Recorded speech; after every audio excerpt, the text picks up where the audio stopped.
And now for another edition of Trinity Tool Shop. Charles here again for Trinity Tool Shop. I'm going to do a short video, and hopefully this will be real short because there's not a whole lot of explanation to it.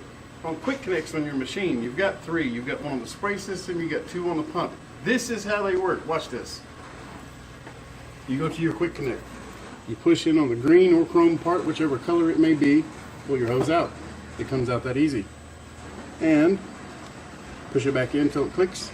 You got it. You're done. That's how a quick connect works. And you can actually use that on your new workout program if you're going to one of the Planet Fitnesses or whatever you've joined. What gym is yours? In, pull it out. Push it in, pull. I can't imagine that workout. I don't want to be there to see it. Good luck from Trinity, guys. That's all, folks.